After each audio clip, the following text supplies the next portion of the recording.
Hi friends, I hope you have a wonderful day, and this time I'm gonna be reacting to Geography Now Netherlands, and yeah, let's just get into it. Hey guys, so this is gonna be a little awkward. Why? Because 2 years ago, my Dutch friend Vincent, who used to do the animations before I regrettably hired Ken, Wait, what? he came and visited here in LA. Long story short, I promised him he could be in the Netherlands episode, so we pre-shot some footage, and this was the intro we made. I flew over. This guy, a real Dutchman, say hi to Vincent. Right here. Hey, Vincent. Hey, look. Vincent, I know the Dutch are tall, but just step down from the box, okay? Just step down. You get off of your box then. Good Barbie. I can never top those days. Oh, and this episode is on the Netherlands. It's time to learn geography. Now! Everybody, I'm your host, Barbs. Now, there are many countries that deal with water issues. Some lack water, some have too much water, and some, like the Netherlands, have bridled the wild stallion and have learned how to control the water and use it to their advantage. Water is probably the most powerful element in the Netherlands, and without it, they would be, I don't know, pretty useless. So what do you say, 2016 Vincent? En dan nu politieke geografie.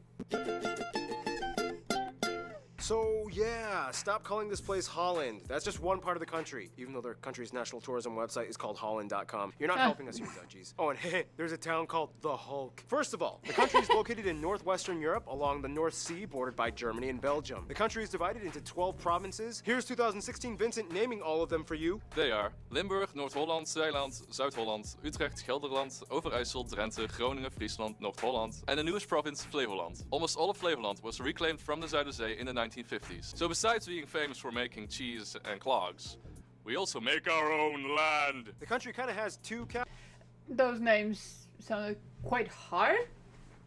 Huh? Quite difficult to say.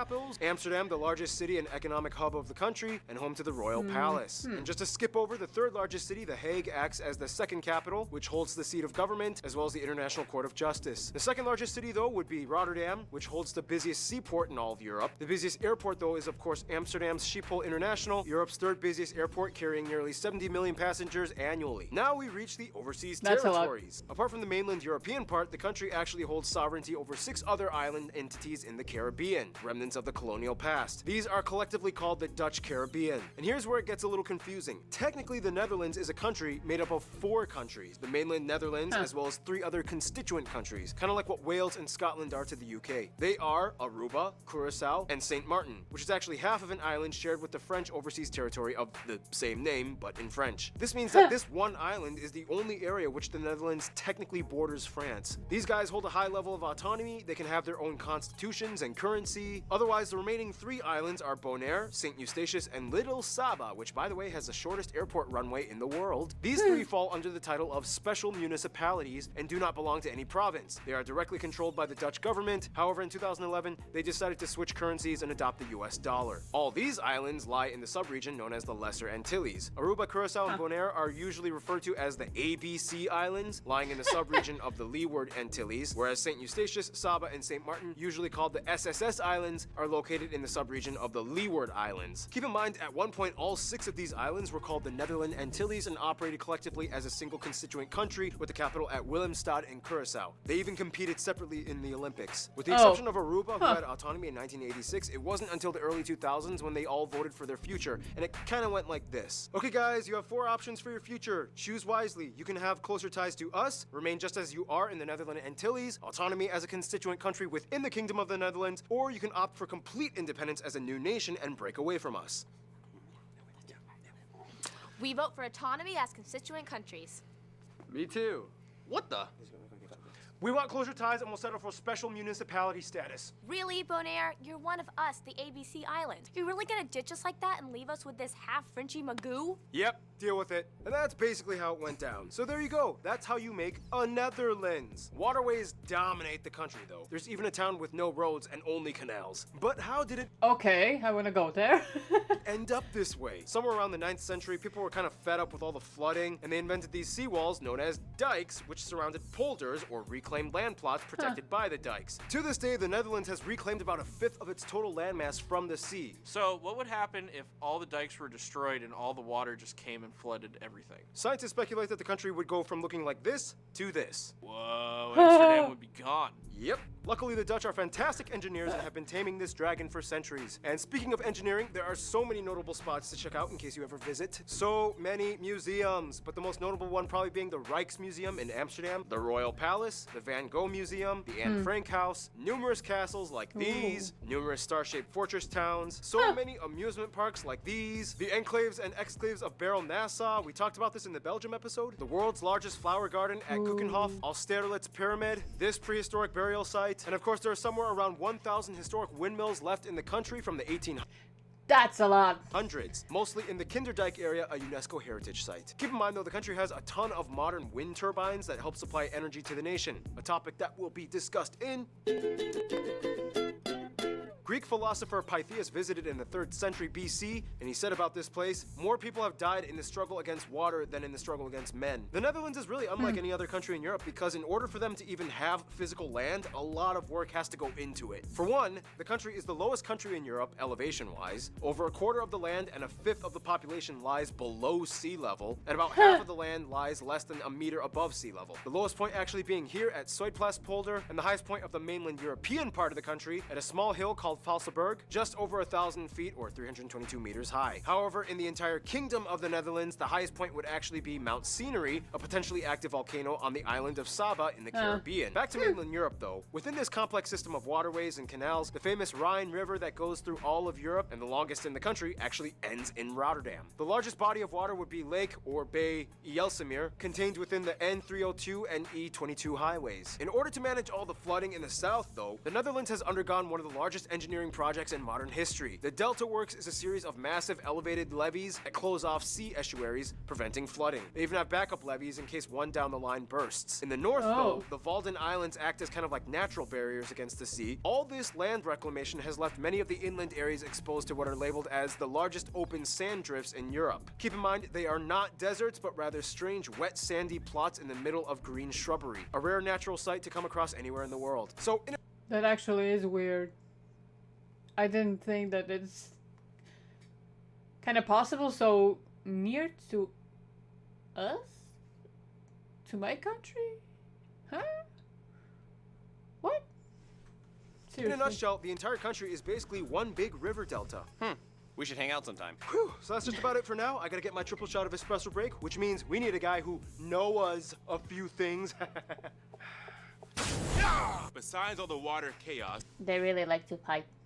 the Netherlands is quite a powerful nation considering its size. They rank in the top 20 largest world economies, usually around 17th or 16th place, and they rank somewhere in the top 5 to 10 largest exporters on Earth. In fact, they have the oldest stock exchange in the world, dating back to 1602. Didn't that lead to like the whole tulip mania thing where people sold a single bulb for the price of like an entire ship? That was not the stock market, that was just a socioeconomic phenomenon, and at its height sold for 10 times the annual wage of a skilled craftsman.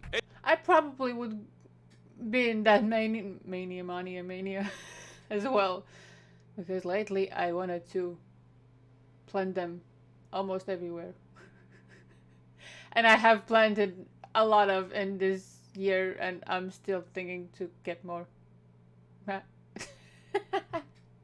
Anyway, today, although they produce Amazing. about 80% of the world's tulips and over half of the world's cut flower exports, their economy is mostly driven by the service and energy sectors. After the discovery of a natural gas field in 1959, the Dutch became a fuel powerhouse. The Shell company became the largest and most internationally recognized Dutch company in the world. Besides the petroleum industry, though, the Dutch are well known for their electronics and tech innovation. The company Philips invented the audio tape, which helped pioneer other formats like videotapes, CDs, DVDs, and Blu-rays. Yeah, the company was Dutch, but keep in mind it was invented in Hasselt, Belgium. Oh, Belgium.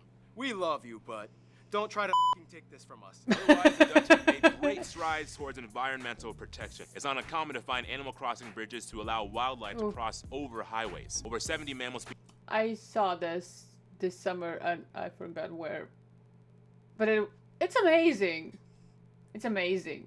Species exist here, such as hares, hedgehogs, stoats, and deer. In addition, according to their government website, they produce over 65 billion euros in vegetable, fruit, flour, meat, What? and dairy products. Speaking of which, What? That's possible? That's hot. the modern orange-colored carrot was originally bred orange here in the Netherlands to specifically honor the king. Since then, orange carrots are now kind of an international staple. And speaking of which, boom! I couldn't think a carrot in other color. course there is, but orange is normal. Food. Some top notable dishes you guys, the Dutch geography suggested we mention include things like various types of stamppot, Dutch pancakes with powdered sugar, apple tart, bitterballen, split pea soup, rookworst, stroopwafels. So many potato. Those waffles I have tasted and I love them. But they're so expensive, at least here. I don't know. Lately in here in Latvia it's not good. Everything is expensive and money is quite tight. But yeah. And they are really expensive and they are really delicious. Dishes. Brined herring and smoked eel. Gin was invented here. Sorry, Brits. For breakfast, chocolate sprinkles on toast is common. And the What? Breakfast sprinkles. What? I think I saw this somewhere that someone ate like that.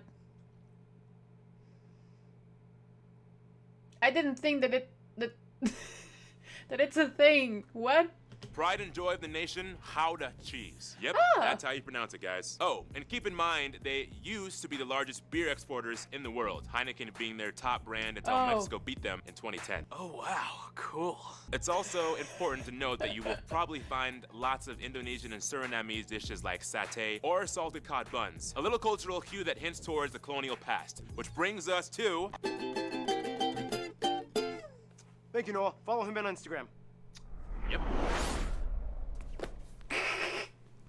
Okay, that just happened. Now, in Europe, you have all different types of people that operate with all different customs and ideologies. Here, they have two sayings that kind of sum up how a lot of their country operates. Meten is weten, and gezelligheid kent geen tijd. How is that, Dutchies? Terrible? Good? Well, you're gonna get what I give. Anyway. For me, it sounded good because I don't know.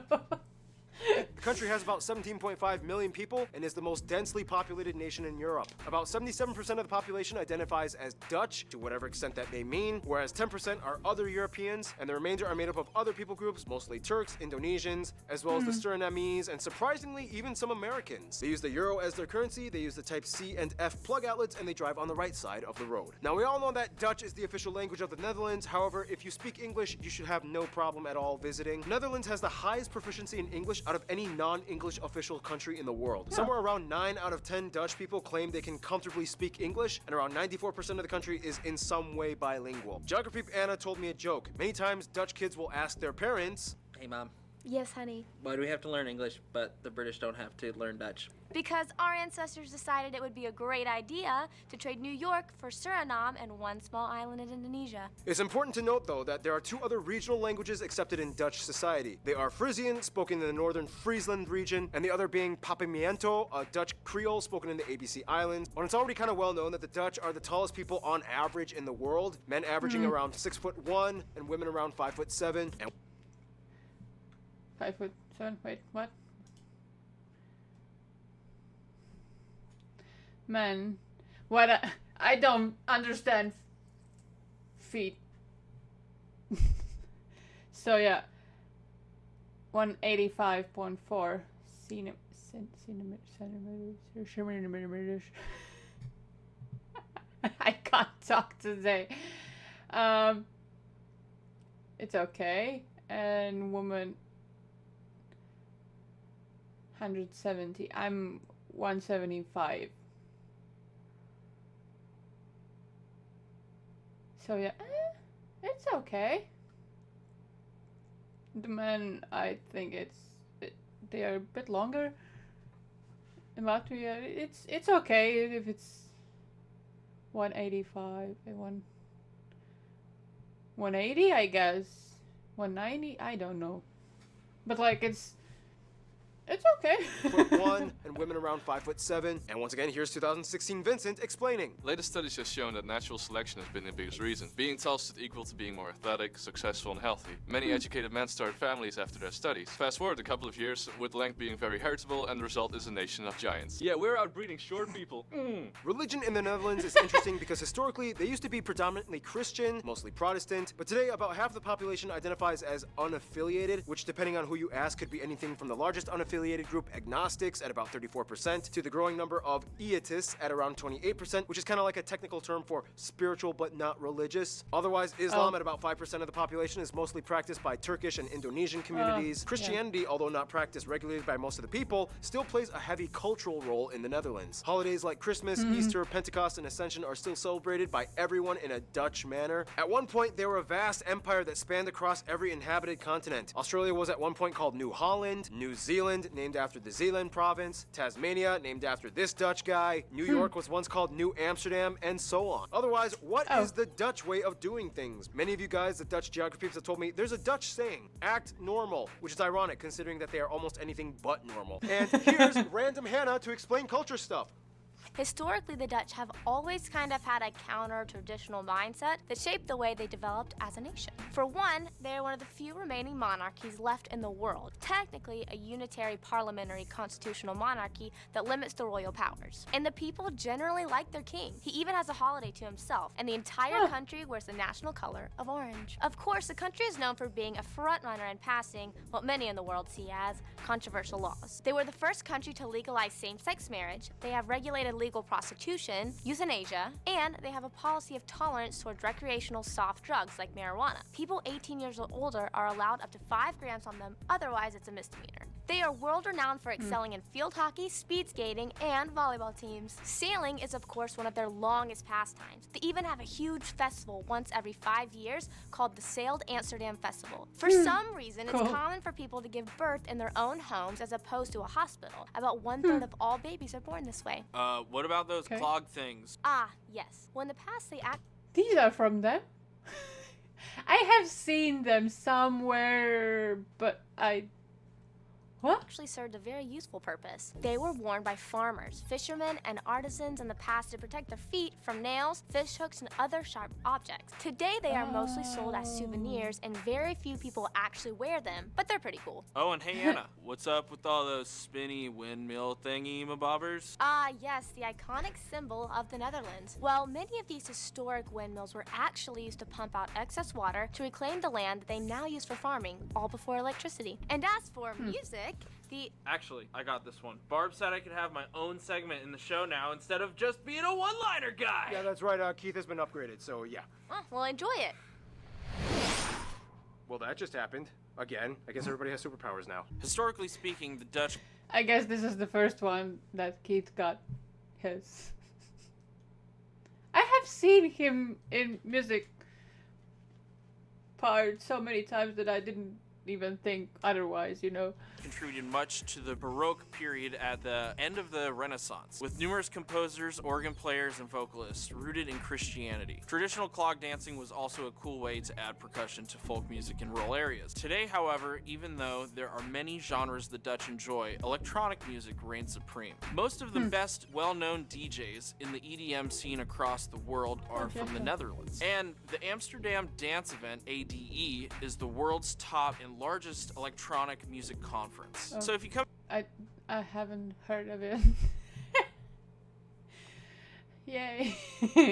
out here, get ready to get shocked with some musical electricity. Thank you, Keith. And speaking of the development of the Netherlands over time, let's talk about history in the quickest way I can put it. Hamburg and Bronze Age cultures, Iron Age with Celt and Germanic groups, Gallic Wars, the Romans come in, Frankish kingdoms, Charlemagne, blah blah blah. Friesland once had a Viking ruler, Lotharingia, Holy Roman Empire, confusing Burgundian and Spanish Habsburg and city-states, the Spanish takeover, Dutch revolt, 80 years of war against Spain, this dude is a hero, Golden Age and stock market, Dutch East India Company, exploring years, Dutch Empire, Napoleon drama, Belgium breaks away, Luxembourg breaks away, World War I, relatively neutral, World War II, attacked by Germans, not neutral, decolonialism after the war, mining golden age, founding co-members of the European Coal and Steel Community, which would later become the EU, government encourages over 500,000 people to move out, Euro adopted, and here we are today. Some notable people you guys, the Dutch geography people suggest we mention, might include people like William of Orange, the first king, Michael de Ruyter, possibly the most famous painters, Vincent van Gogh and Rembrandt, Antony van Leeuwenhoek, Willem Barents, Abel Tasman, Anne Frank, Max Verstappen, Glenys Grace, Dick Bruna, these soccer players, these skaters, and of course the royal family. And of course there's so many others I could have mentioned. Of course I butchered all the pronunciations, but we're really running out of time and we gotta finish this marathon. So without further ado, let's see who the Netherlands hangs out with.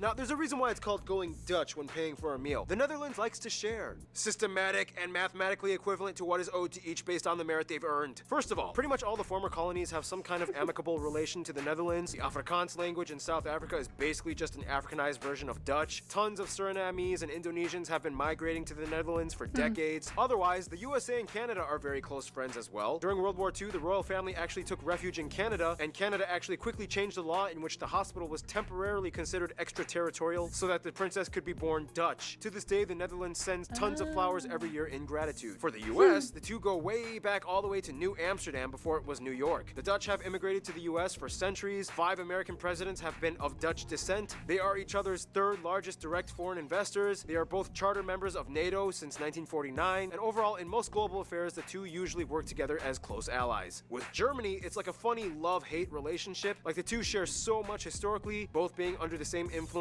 like the Western Roman Empire, the Franks, and even their first king, William of Orange, belonged to a German royal house. Then again, World War II was kind of like a jerk move, and the Dutch never really forgot about it. But nonetheless, they've moved on, and today things are fine. Germany is their largest trading partner, both in imports and exports. Many Germans and Dutch cross over and visit, study, live, and have families with each other's countries. When it comes to their best friend, however, almost every single Dutch person I have talked to has said their little brother they love picking fun on and calling stupid, Belgium. Or at least specifically the northern Flanders region of Belgium, where the Dutch speakers are. And many see the Flanders region as just an extension of the Dutch realm. The royal families love each other. King William Alexander even bestowed the Knight Grand Cross to King Philip and his wife. Flemish and Dutch people have been intermarrying and cooperating side by side since the beginning. And even after Belgium's independence, they've still clung on as the only 2 Dutch official-speaking nations in Europe. And even then, Belgium is only half Dutch-speaking, so they really can't afford to sever ties. In conclusion, the lowest nation in Europe with the tallest people on Earth, and with centuries of discovery, invention, innovation, and tradition, it's no wonder why the Dutch say they keep their heads above water. Stay tuned, New Zealand is coming up next.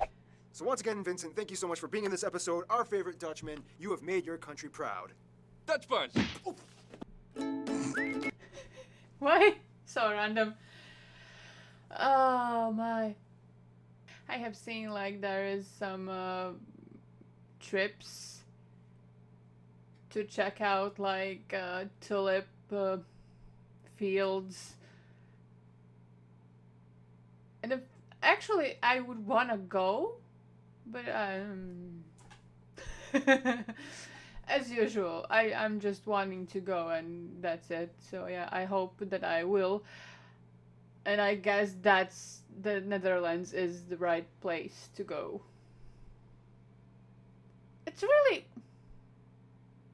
It's interesting about tulips and flowers and vegetables.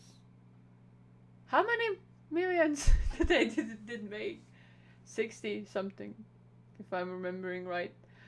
Oh my gosh, this was interesting. I hope that you did enjoy this video, and if you did, please consider to leave a like and subscribe, and yeah, take care. Bye.